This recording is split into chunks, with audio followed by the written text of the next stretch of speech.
happy May everyone, because April is officially over, and although that's surely my most favorite month of the year, not only because it's my birthday month, but actually because I have a feeling that the nature fully awakes after the long and cold winter sleep only in April, and beautiful flowers start to bloom, the leaves appear on the trees, and it smells amazing outside. But April of 2020 is surely very different than any other April that I can personally remember, because that was the time of major self-isolation, and although we are still isolated, I have high hopes for May. And so in this video I will run you through my most worn, and that's 4 favorite perfumes of April.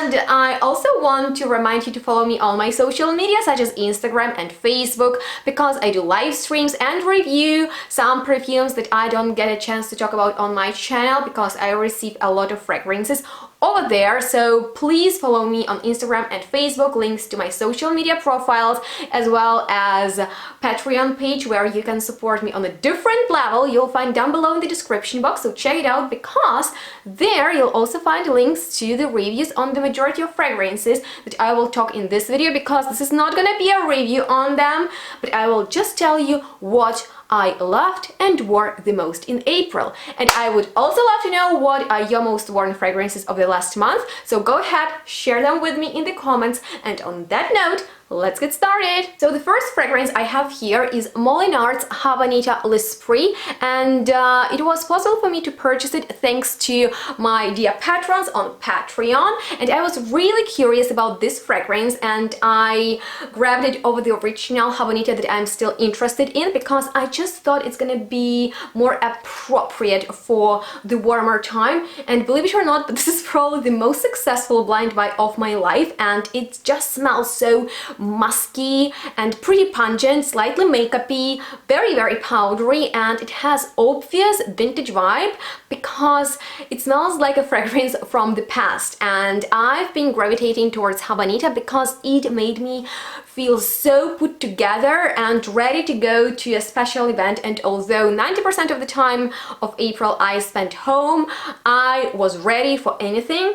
And this perfume smells like a signature scent that provides you with the safe feeling, which was very important in the time of self-isolation and corona. The next one I have here is CHOCO Koanami by DSH Perfumes, and anytime I mention it, I also tell the story how I discovered it, so today is not going to be an exception. And that was Berlin 2017 Art and Fashion Awards ceremony, and there I met Dawn Spencer Hurwitz, and I had no clue who she was back then, and she gave me 2 tiny vials of her fragrance, CHOCO Koanami and Rendezvous, and I bought 2 of them last year because I was so in love with them. And this particular fragrance is inspired by Asia and by sakura blossoms, and so the notes in there are also pretty exotic. We have sake, which is an alcoholic note, and you know I love boozy fragrances, but unlike many other ones, it doesn't go into the warm and sweet direction, but sake makes it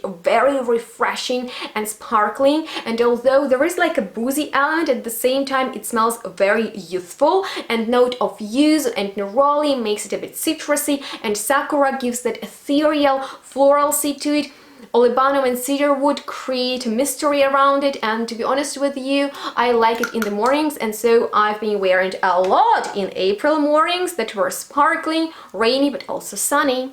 Last month I also received quite a few Alexandria fragrances, and those are replicas of some popular niche fragrances. And when I smelled Tripak, which is actually a clone of some Roja fragrance, I was shocked by it, because this is such an intense, dirty animalic fragrance that is slightly skanky, and just portrays the history of the time when men's fragrances were raw and shocking and sexual. And Tripak has a huge notes breakdown. There's a lot that is going on, such as citrusy, spices, animalic notes, and to me It smells like beautiful mossy civet, so it's extreme, but on the sunny days it smells of Christmas because it turns boozy and winey on me, which reminds me of glühwein, so I can't wait to wear it in the winter time. It's not necessarily my go-to when it's hot, but when it's rainy, and April is pretty rainy, I was rocking it and it really grows on me. It's super bold, so if you are in the mood for a spicy glühwein, then I recommend you Tripack for sure, particularly because of its sexual, raw, animalic energy. Oh, and you know, I've been vlogging in April, and once we went to Darmstadt with my boyfriend, you can watch that vlog, and I've been wearing Tripack, and it was just like being at the Christmas market. So, speaking of Christmas, another Christmas fragrance is Chocolate Greedy by Montale, which I was wearing a lot as I was getting ready for the ultimate gourmand battle between Chocolate Greedy by Montale and Choco Violet by MANCERA, which are both chocolate bombs, and in case you missed that video, definitely check it out if you love the note of chocolate, because oh my goodness, this is the scent of chocolate with vanilla, with candied fruits. It's so intense, it's so mouth-watering, amazing gourmand that I love to wear in the summertime, but not necessarily in the spring, because I gravitate towards something fresh and floral. But you know, I was getting ready for a video, I pulled it out, and it's just like, oh my god, I still love you. So yeah, that's a beautiful gourmand, and if you want more information on it, check out my battle. So in April I couldn't go anywhere, but we were eating a lot of fast food with my boyfriend, and I wasn't driving at all. The only time I was driving was to go to my boyfriend's, or you know, to grab some food. And anytime I was in my car, I rocked the Cobra and the Canary by Imaginary Authors with the notes of lemon, tobacco flowers, orris root, leather, hayfields, and asphalt. This is just a perfect perfume for the car drivings, because you guys, it smells so leathery, just like the inside of an old car, and the note of asphalt makes it so modern and atmospheric, and then that lemon and iris, it just creates this beautiful powdery juiciness going on, and hayfields create that atmosphere, and just like so bold and awesome. And as we were waiting in the car, and I have leather you know, sitting in my smart and waiting for fast food, and this perfume like on the sun, it was just like so great.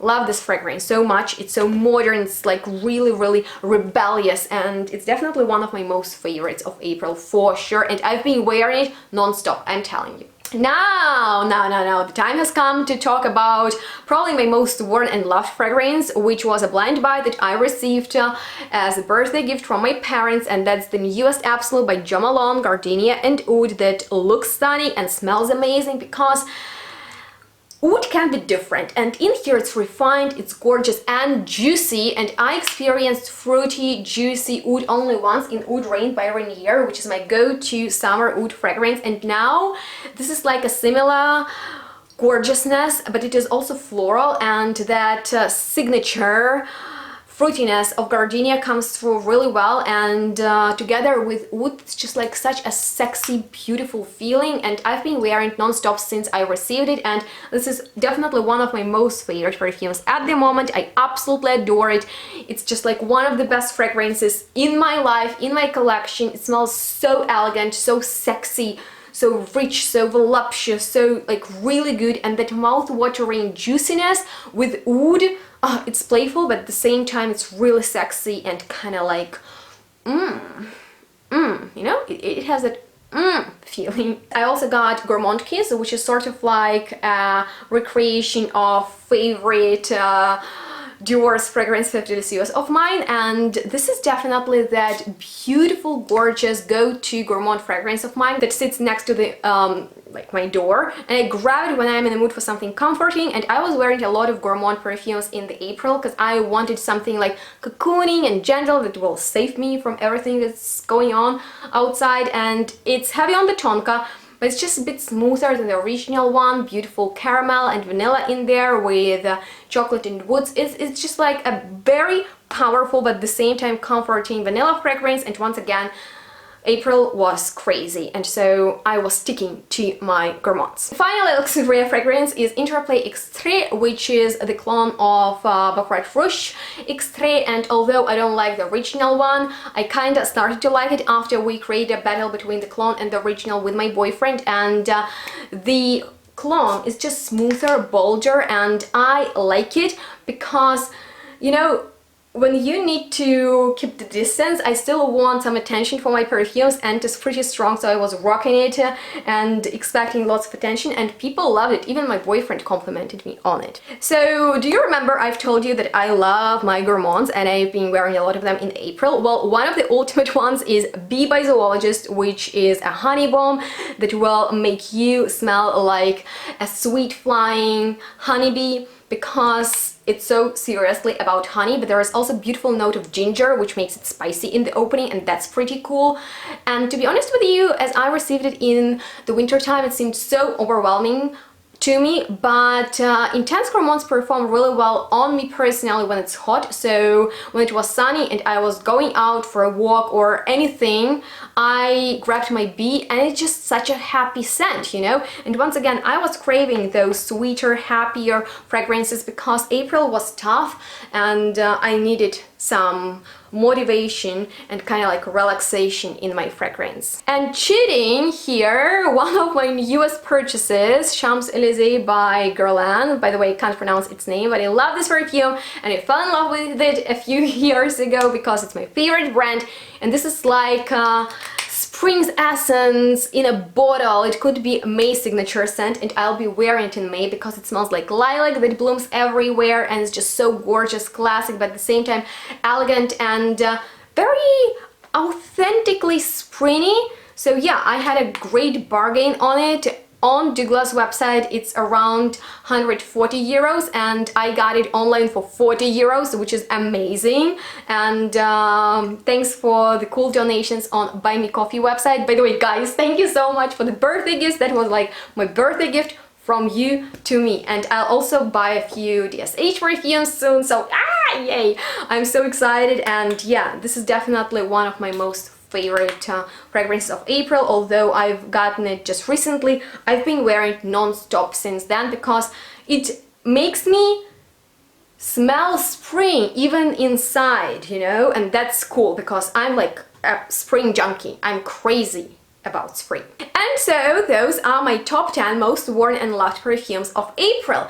All of them are different, but you could probably notice that I loved Gourmands and beautiful springy flowers. Let me know which of these fragrances stood out to you. If you have any questions regarding them or anything else, go ahead, I'd be glad to chat with you, and let me know your most worn perfumes. Other than that, if you have any ideas for future content, some videos that you want to see, let me know them. And on that note, I hope you enjoyed watching this video, and if you did, you know what to do, right? So make sure to give it a thumbs up, subscribe to my channel if you're new here, because I'm excited. My channel is growing and we are getting somewhere together, so that's pretty cool. And yeah, stay tuned, smell good, we'll see each other next one really soon. Bye guys. Having all of these perfumes on myself, I'm like having a flashback of April. And by the way, that Gourmand Kiss is so strong. Oh my goodness, like I smell amazing. I need to do something now. My god, Bee receives so much attention. It's actually the finalist of Art and Olfaction Awards. Oh my god, I hope you'll win, because you're so cool. You should win. And like, how could I even hate Baccarat Rouge? It's like so cool. Well, the cologne is cool. The cologne is really, really cool. Oh, love it. Like, love it. Like, honestly, I smell it and I'm traveling in times. Like, if you wanna like a time traveling machine, just smell Habanita. You'll be like, woo, transported. Honestly, I don't know how Dawn does it. Like, honestly, I have no idea. Like, she's so good with florals, I'm telling you. Oh, chocolate heaven! Oh, Christmas bakery! Literally, I was sure that Jo Malone won't surprise me with it and I won't like it, but like, I'm telling you, seriously, might be best Jo Malone I own, or I've smelled. Did I say that out loud? Well, I did, because I truly believe that. You're like the hidden gem that is so hard to open. Oh, but it's totally worth it. Asphalt and fast food. I'm there for it. Although my skin doesn't enjoy that all that much.